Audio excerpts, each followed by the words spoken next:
Object depictions of America in the 1950s and 60s often feature the iconic look of classic cars with extravagant tail fins, chrome plating, and white wall tires. The automobile went through a period of decadent design that celebrated the car as an object of art beyond a means of transportation. The new exhibition, Fabulous Fins, at the Savoy Automobile Museum in Cartersville, features stunning examples from the 50s and 60s. The show is on view through April 2nd. Joining me now via Zoom is the Savoy Museum's Director of Curatorial Services, Bruce Patton. Welcome to City Lights.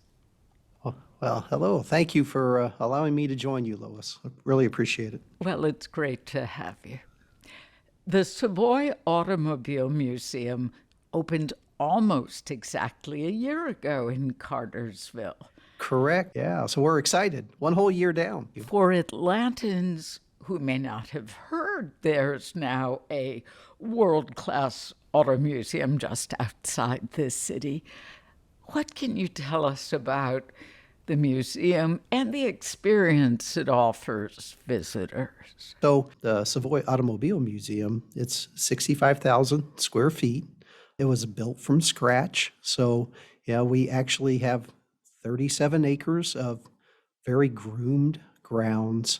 We actually put in special turf, just like you would have on a golf course. So we envision having large car shows this summer where you can actually park your cars on the lawn there at the Savoy. Oh my. Yeah, so we also have a storage facility here that's 35,000 square feet that is just behind the museum. And if you come in as you drive into the museum, what you'll notice is you'll see a sculpture, and that sculpture, which is named the Spirit of Speed, she is 40 feet long, 9 feet high, 8 feet wide, made out of stainless steel. And she sits up on a pedestal that's about 10 feet up in the air. So it reminds you of those mascots that you would have on the automobiles back in the day. Who created that sculpture? Yeah, that was Linda Bruckner. She's out of Spain, and we commissioned her to do this sculpture to give us, our own mascot. So she looked through all the different mascots and hood ornaments, back in the day, and then came up with her own design for what she would see that the Savoy Automobile Museum would be. The museum is named after the line of classic cars, Plymouth Savoy. Yes. What was it about those cars or that model that deserved such tribute? Yeah, so it was a very interesting story. So we were trying to come up with a name for the museum. And as you know, we were clearing the land, so there's 37 acres. And then as we were clearing the land, we found one car. And it was just this one car. There weren't any other parts. There's just one car. And it happened to be a 1954 Plymouth Savoy. And we said, that must be an omen. We need to name the museum the Savoy Automobile Museum. And so the interesting thing, what we did, it was pretty, it's very rusted out and had a tree growing up through the trunk and a lot of vines. But we actually saved a tree growing. It did. Wait, through the car trunk, not the tree trunk. Did. No, the tree, the trunk of the tree was growing through the actual trunk of the car. So, yeah. So what we did was we preserved it. We left it in its normal state. It's kind of that very rusted, it's missing some parts, a lot of parts, but we kept it in that state. And then as soon as we finished the museum, we then put it back on site here. And so as you park your car and you see this beautiful all glass and aluminum building, which looks very European. As you start to walk up to the museum, you see this rusted out car that's sitting there, by the parking lot.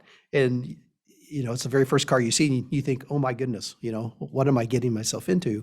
But but then you notice that we have a sign there that explains, that this is our namesake, so that people know what it is. So I think that's wonderful, Bruce. we actually did plant a new tree there in the trunk of the car. So, to honor its tradition of when we found it. So, Well, Fabulous Fins celebrates the style of auto design incorporating tail fins, a trend that was popular during the 1950s and 60s. I read that they might have been inspired by features on aircraft. How and why were tail fins introduced in cars? yeah, it's a kind of an interesting story. Everybody knows, a lot of people know Harley Earl, and they think of Harley Earl when they think of the tail fins, because Harley Earl was the chief designer for General Motors at the time. But he had a gentleman named Frank Hershey, and Frank Hershey was the chief of special car design there at General Motors. And at one time, Frank Hershey and Harley Earl, and I believe Bill Mitchell, they went to an Air Force base, Selfridge Air Force Base, and they noticed the I think it was P-38 fighter plane there. And Frank always kept that in the back of his mind. What he liked was that kind of twin tail fins that was on that P-38. And he said at some point he wanted to use that design. And so when Harley Earl had made Frank Hershey that chief of special car design, Frank took it upon himself to come up for the 1948 Cadillac. So this started in actually 1948. Cadillac came up with that. It was very small at the time. It was like a little bump, there on the two rear tails, on the fenders there in the rear. So Frank came up with this design and showed it to Harley, and Harley approved it, and GM management also approved it. And then it kind of took off from there. And one of the interesting things that we were able to do with this Fabulous Fins exhibit is we have a 1950, which was the same as the 1948 if you look at the fin itself, but we have in line, we have a 1950, a 1958, a 1959, which was probably the top of the line for tail fins on size and that for GM, and 1960 Cadillacs. We have these 4 Cadillacs that are all back to back, and you can see the design change through the years, and it changes every year. It's different between 58, 59, and 60. So like you said back then, it was very, what they were trying to get is people to buy a new vehicle every year. Now, tail fins look cool, very cool. Yeah. This is at the heart of your exhibition.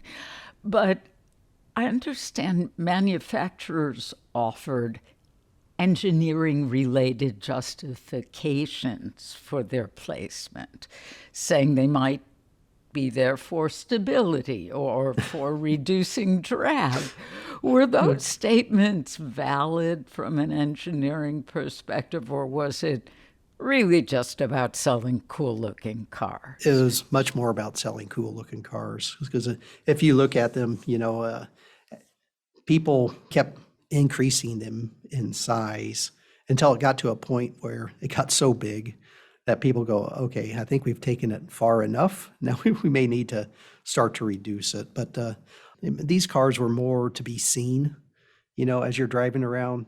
So they were really the higher end vehicles. So if you look at them like the Cadillacs and some of the Packards and things, another one that we have here would be like the Lincoln Premier, so these are, kind of higher end cars. You did have them on some of the other, obviously the one that everybody knows is the 57 Chevy. Of course, we have one of those in our collection here, but we also have a Plymouth Sport Fury, a 1959, and those had pretty big fins on them too. So, This era of classic automobile seems distinctly American. Exactly. Yeah, how did the car symbolize America's sense of exceptionalism during those years? Yeah, yeah. As most of your audience know, this was kind of the end right after the war, World War II, and people were coming back. And as you know, during the war, there weren't many cars being sold, obviously due to the steel that was needed for the World War II. And so after the end of the war, cars started becoming one of those necessary things because your cars were either old and need to be replaced, but also the highways were being built at that time. And so now people were on the move, right? So you had this whole transportation, and it came to the point where you'd have one car, but then what transpired was that you'd have the one person who was going to work in the car, but you still needed another car. So then the whole marketing took off where now you needed two cars, you know. So all of a sudden, the rise of cars just became enormous, which is why, during that time in the 50s, the GM, I can't remember, I think they were close to 50% of the whole market share for General Motors. But, like you said, the whole American exceptionalism was trying to outdo each other on their cars. And if you remember, there's a time when everybody wore suits and they looked, they liked to dress, and the interesting thing too is the designers themselves. They were pretty out there too. So there's people like Bill Mitchell, who was in charge of design after Harley Earl, and he was very flamboyant in his dress. And even Harley Earl was another one who was dressed very, very nicely. And so they liked those finer things, and they kind of put that into their car designs too. Yeah, and that was their self-expression, what you Exactly. saw. I'm thinking about something else in the 1950s, post-war optimism, American exceptionalism.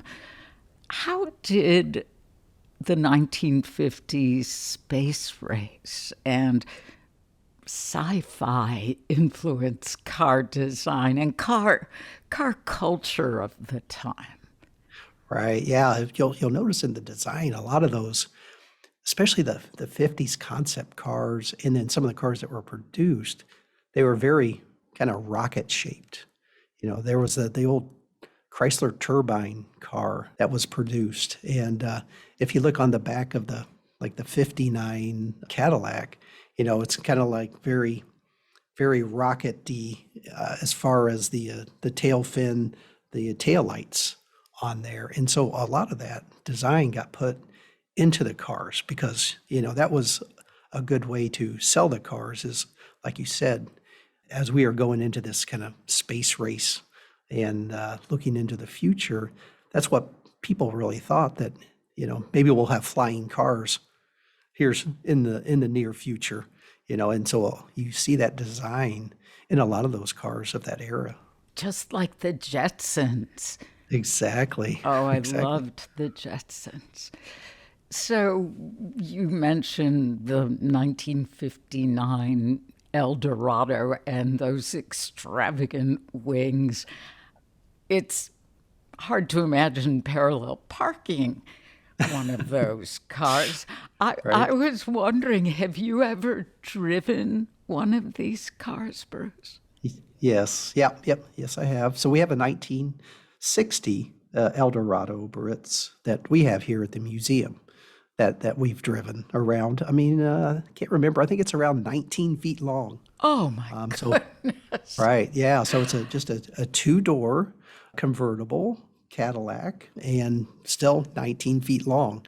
So with just the two doors. And so it's incredible. One of the things I'd like to mention too is one of the cars that we have, we have some special cars here, but one of them is we have a 1958 Cadillac Eldorado Baritz.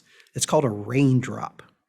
And she may ask, well, what's a raindrop? So the GM came up with this concept that they made 5 of these concept cars where they had a kind of rain sensor on the car. And once it detected the rain, it would actually pop up your top, put the top up, and roll the windows up for you. And that was back in 1958. So they never sold any to the public, but we do have one on loan from the Richard Driehaus collection out of Chicago that somehow they were able to acquire, and they loaned it to us as part of this exhibit. So amazing. yeah. It's been said that cars with flashy tail fin design were an example of planned obsolescence in the auto industry, meaning that the car styles would be updated frequently with new models rolling out in quick succession, making them more like collectible novelties. Do you think that contributed to the decline of the tail fin cars? I guess it may have. Just the what happened is you kind of had all this wanting of the new styles until you got saturated, I believe, and then once you got saturated where you already had two cars, Yeah. then it became difficult for people to continue to keep buying new cars, because I mean the cars did last, but I think that saturation point is after you got the two cars, that kind of started to wean a little bit on the need to continue to keep upgrading the cars. But so I think that was more part of it. It was a part of the excitement of the fall season. I remember as a little girl, there was a big deal in the fall. You'd get new television series, and often my parents would get Life magazine. I remember there would be a new car issue. You'd see the new models, and it really was artful. I mean, this was design at its highest, but there's something also very temporary and wasteful about it. I mean, now, we have cars that we're glad last a dozen years. That was unthinkable then. Right. Yeah. And I guess another thing to think about too was all the auto shows. And if you remember the auto shows and when you'd have the world fairs, Yeah. those would be times when the auto companies would come out and they'd have huge, very glamorous, big shows, and they'd try these wild concepts.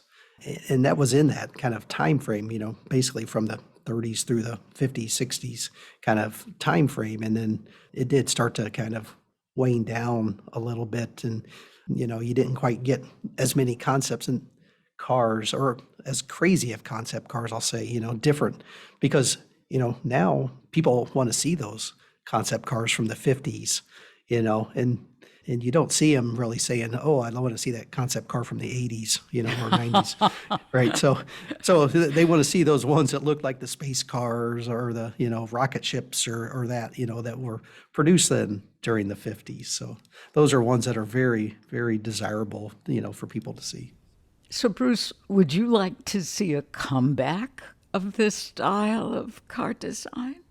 Well, it's interesting when we were going over the cars and just looking through, all the features and all the chrome that was on it. We were imagining how much would this cost to produce today, and, would manufacturers even do it? I mean, I'd love to see these kind of cars. They're just beautiful. They're works of art, really.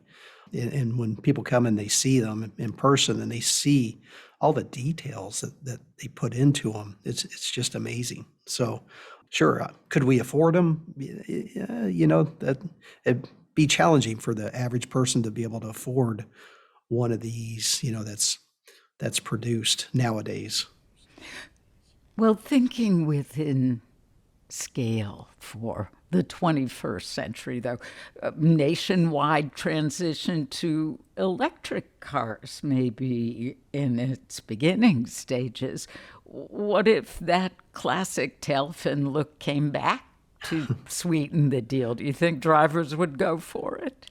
Yeah, it could be. I mean, there are companies now that are taking vintage cars and installing EV systems. So you'll see them. There's one that does it for a lot of Porsches. There's some for Volkswagens and some other vintage cars. There's actually kind of aftermarket companies that are actually doing that now so that people can still have that look, and they're planning on the future. So you do see that out there. Bruce Patton, this has been so much fun. Thank you very much for talking with us. Thank you. They all say, who's Cadillac is that? Everywhere we go, who's Cadillac is that? Up and down the street, who's Cadillac is that? Everyone we meet,